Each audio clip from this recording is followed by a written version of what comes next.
The City of Ember, written by Jeanne DuPrau, the first book of Ember. Chapter 11, Lizzie's Groceries. Lena spent all that day in Mrs. Murdo's house, which was just like theirs, only neater. There was one couch and one fat chair covered in fuzzy striped material, and one big table. Only Mrs. Murdo's table wasn't wobbly like theirs. On the table was a basket, and in the basket were 3 turnips, each one of them lavender on one end and white on the other. Mrs. Murdo must have put them there, Lena thought, not just because she was going to have them for dinner, but also because they were beautiful. Lena sat sideways on the couch with her legs stretched out, and Mrs. Murdo covered her with a soft gray-green blanket. "This will keep you warm," she said, tucking it around Lena's legs. Lena didn't really feel cold, but she did feel sad, which, in a way, was the same. The blanket felt good, like someone holding her. Mrs. Murdo gave Poppy a long purple scarf to play with and made creamy mushroom soup with potatoes, and all day Lena stayed there, snuggled under the blanket. She thought about her grandmother, who had had a long and mostly cheerful life. She cried some and fell asleep. She woke up and played with Poppy. The day had a strange but comforting feel to it, like the rest between the end of one time and the beginning of another. On the morning of the next day, Lena got up and got ready for work. Mrs. Murdo gave her beet tea and spinach hash for breakfast. "The singing's coming up soon," she remarked to Lena as they ate. "Do you know your part?" "Yes," said Lena. "I remember it pretty well from last year." "I rather like the singing," said Mrs. Murdo. "I love it," Lena said. "I think it's my favorite day of the year."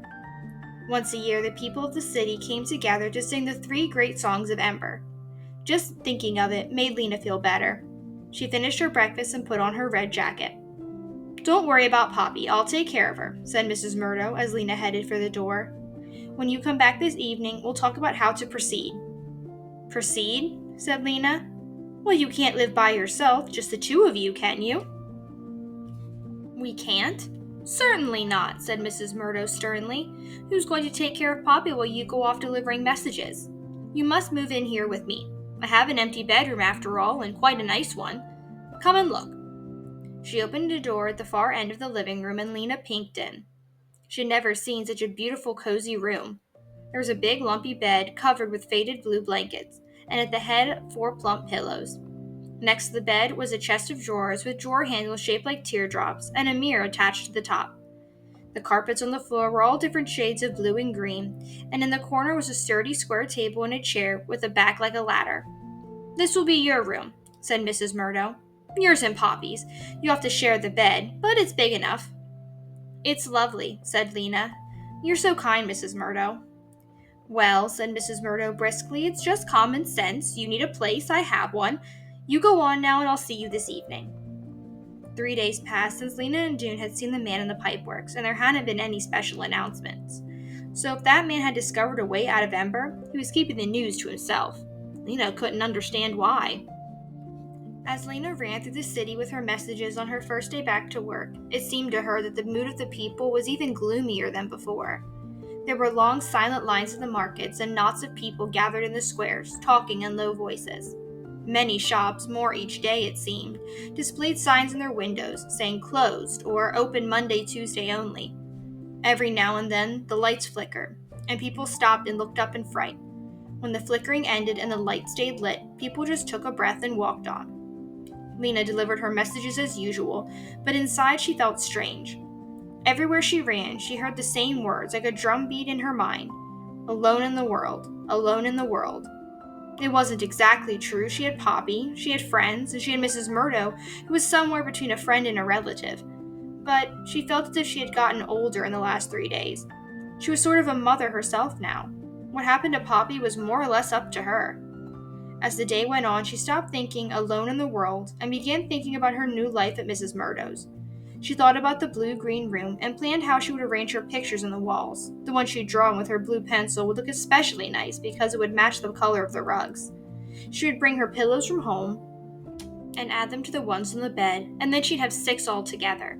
And maybe she could find some old blue dresses or shirts and make pillow covers for them.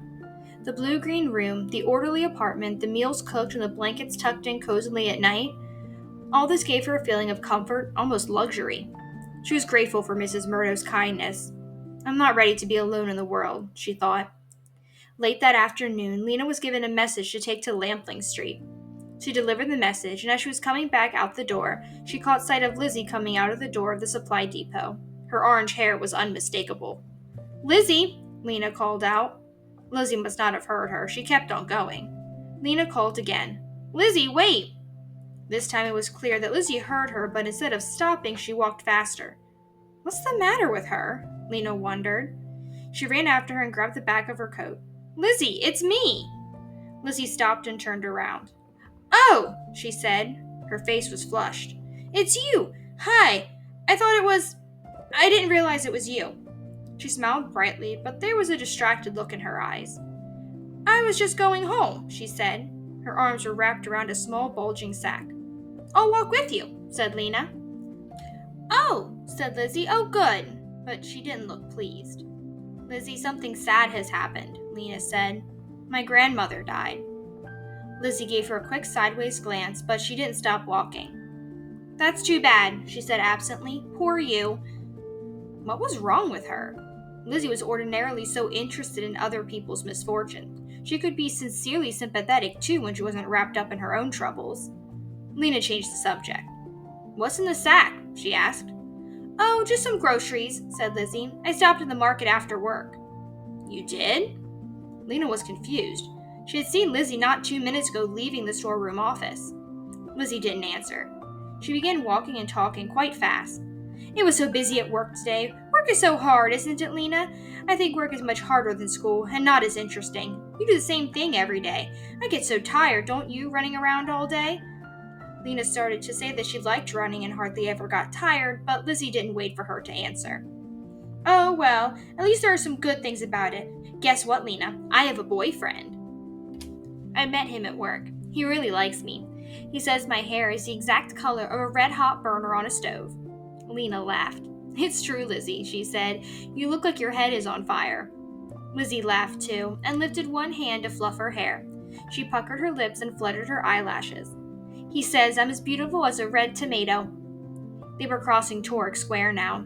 It was crowded in the square. People had just left work and were lining up at the shops and hurrying along with packages. A cluster of children sat on the pavement, playing some sort of game. "Who is this boyfriend?" asked Lena. But just at that moment, Lizzie tripped. She'd been strutting along beautifully, not paying attention to her feet, and the edge of her shoe caught on an uneven place in the pavement. She staggered and fell, and as she fell, she lost grip of the sack. It hit the ground and toppled sideways, and some cans spilled out. They rolled in all directions. Lena reached for Lizzie's arm. "Did you hurt yourself?" she asked.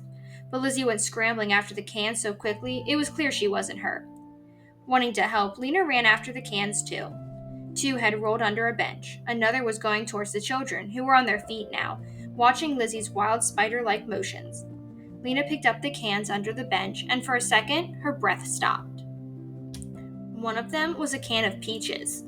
"Peaches," it said, right on it, and there was a picture of a yellow globe. No one she knew had seen a can of peaches in years. She looked at another one. It was just amazing. "Creamed corn," it said.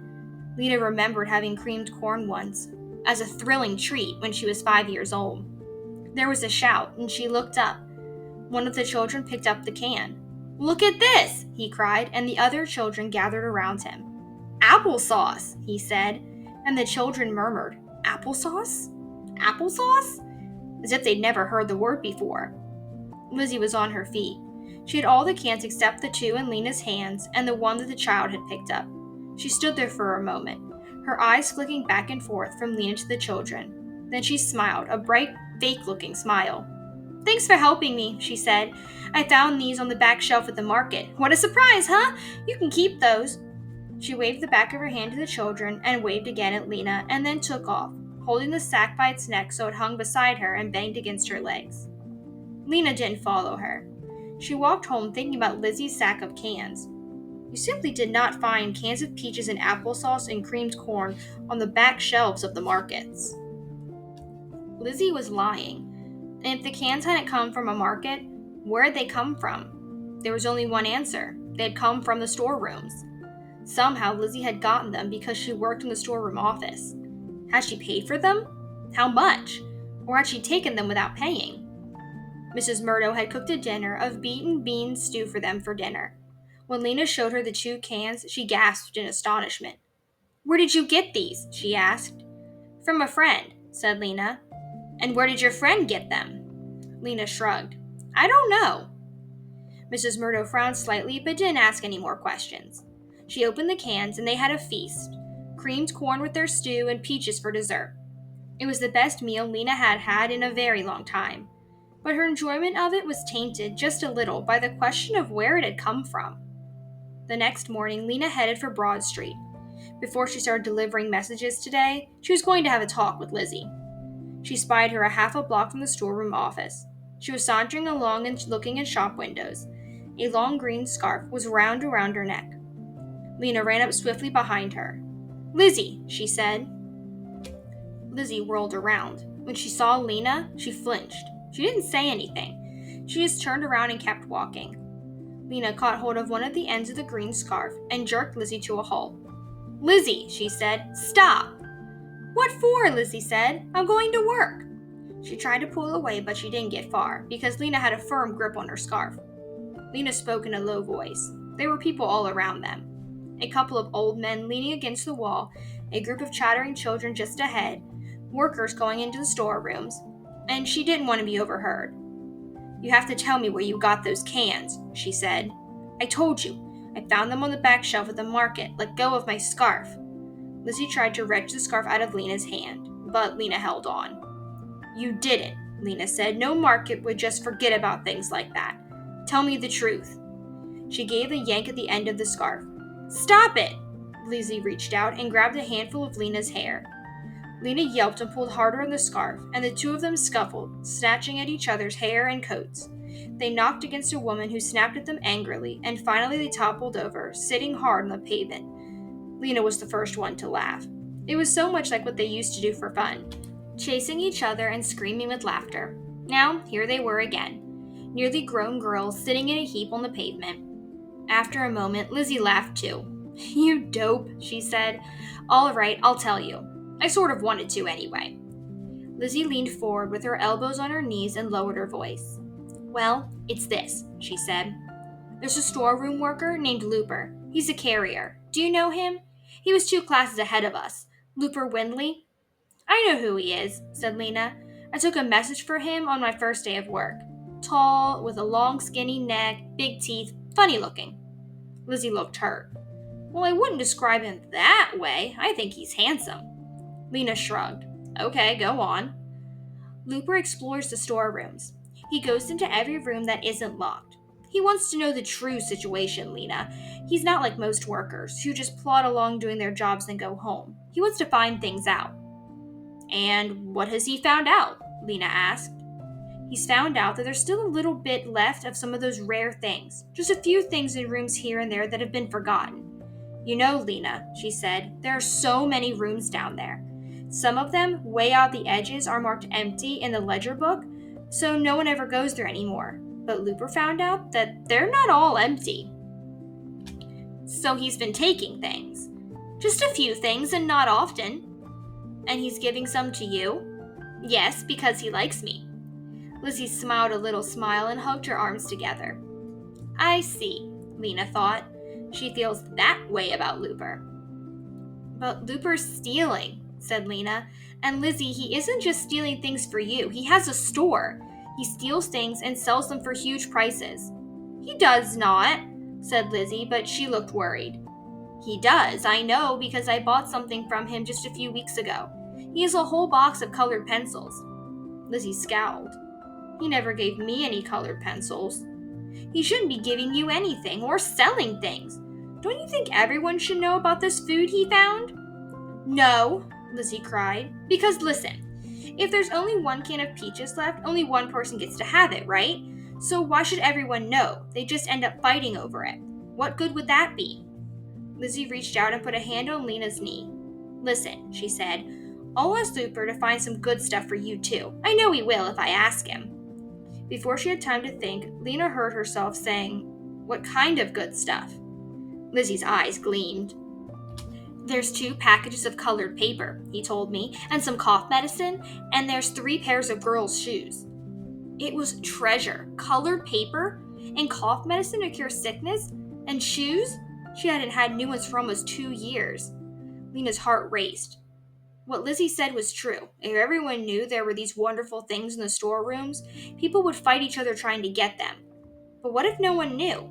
What difference would it make if she had colored paper or the shoes? She suddenly wanted those things so badly she felt weak. A picture arose in her mind. The shelves in Mrs. Murdo's house stocked with goods, and the 3 of them happier and safer than other people. Lizzie leaned closer and lowered her voice. Looper found a can of pineapple. I was going to split it with him, but I'll give you a bite if you promise not to tell. Pineapple? That delectable long-lost thing that her grandmother told her about? Was there anything wrong with having just a bite of it? Just to see what it tasted like? I've already tasted peaches, applesauce, and a thing called fruit cocktail, said Lizzie. And prunes, and creamed corn, and cranberry sauce, and asparagus. All that? Lena was astonished. Then there's a lot of special things like that still? No, said Lizzie, not a lot at all. In fact, we finished all those. You and Looper? Lizzie nodded, smiling smugly. Looper says it's all going to be gone soon anyway. Why not live as well as we can right now? But Lizzie, why should you get all that? Why you and not other people? Because we found it. Because we can get at it. I don't think it's fair, said Lena. Lizzie spoke as if she were talking to a not very bright child. You can have some too. That's what I'm telling you. There are still a few good things left. But that wasn't the unfairness that Lena was thinking of. It was just that 2 people were getting things that everyone would have wanted. She couldn't think of how it should be done. You couldn't divide a can of applesauce evenly among all the people in the city. Still, something was wrong with grabbing the good stuff just because you could. It seemed not only unfair to everyone else, but bad for the person who was doing it somehow. She remembered the hunger she felt when Looper showed her the colored pencils. It wasn't a pleasant feeling. She didn't want to want the things that way. She stood up. I don't want anything from Looper. Lizzie shrugged. Okay, she said, but there was a look of dismay on her small pale face. Too bad for you. Thanks anyway, said Lena, and she set off across Torek Square, walking fast at first, then breaking into a run.